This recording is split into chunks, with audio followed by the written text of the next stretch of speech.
Got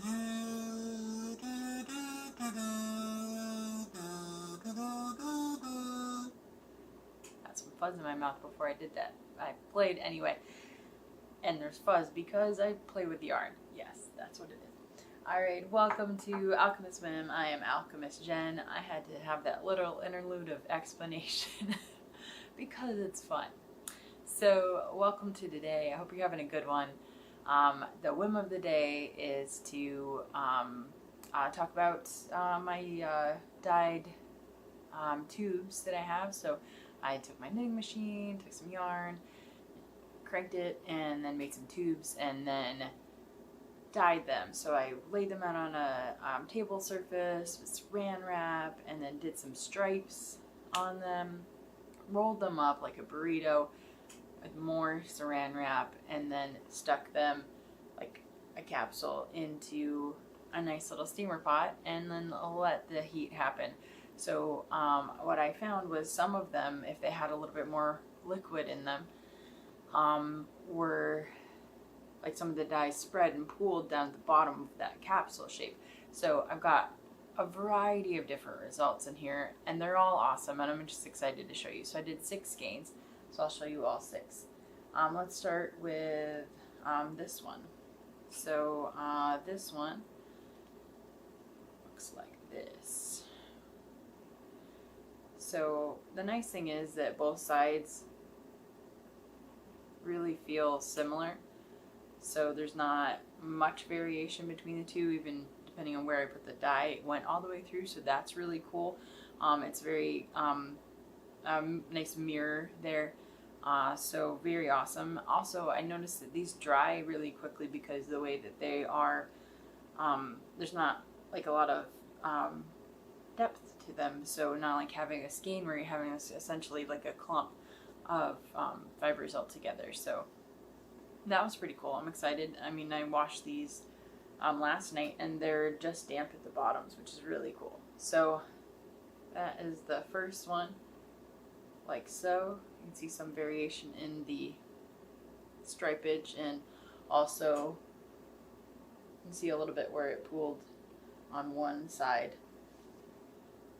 versus the other. You can see it down at the bottom. So I also had one type of dye that ended up leaking out more than the others, as that particular skein was particularly wet. So fascinating. I learned so much, and this is the first time I have attempted this type of dyeing, so I'm very pleased. Very pleased. Alright, next up is this goodness. So beautiful blues and greens.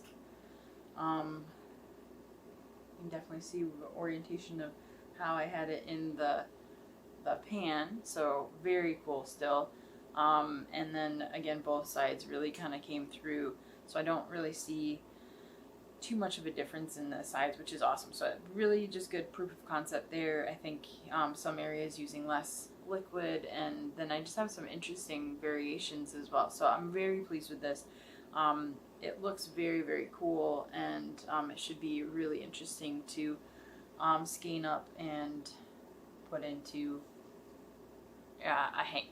So I, of course, am also tempted just to leave them like this, but I find you know, as far as the user on the other end, it may be a hassle to have to unwind it as well. So that's my thought process there. So a little bit larger sections of colors here.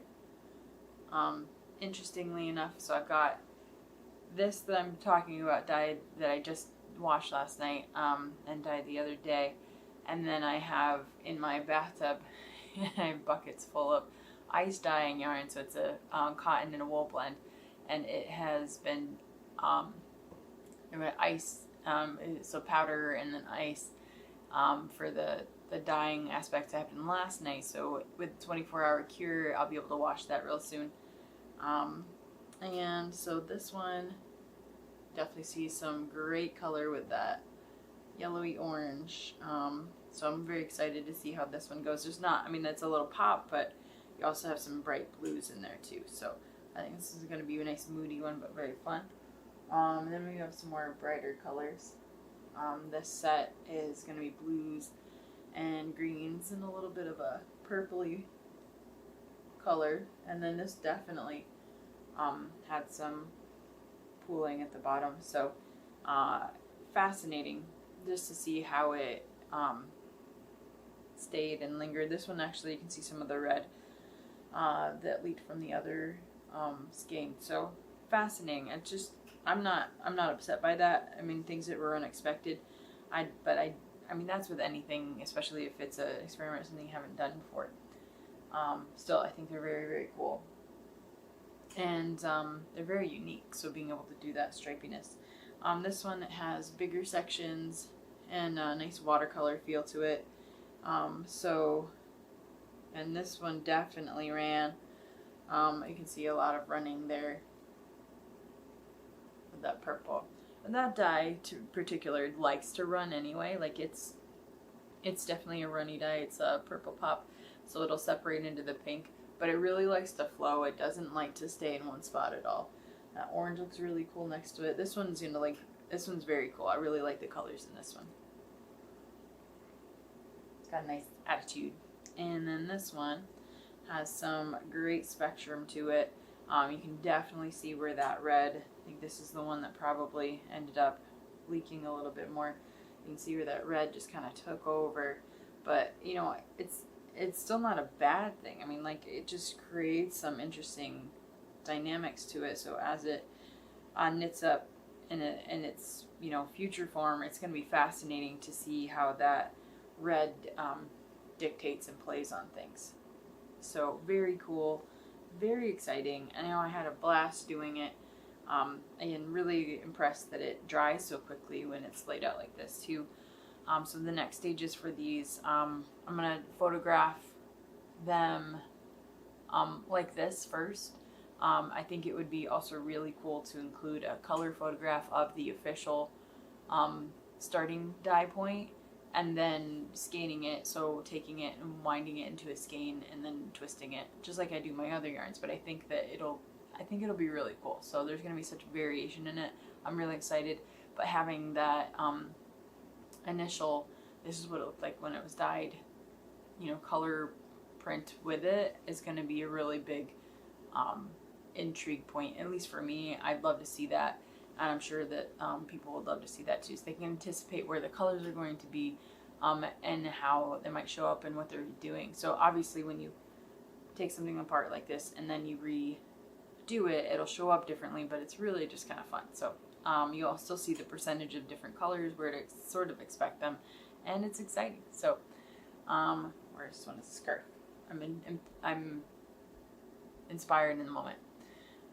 The other thing I'm doing is I've got some yarn dyeing up on my stovetop right now.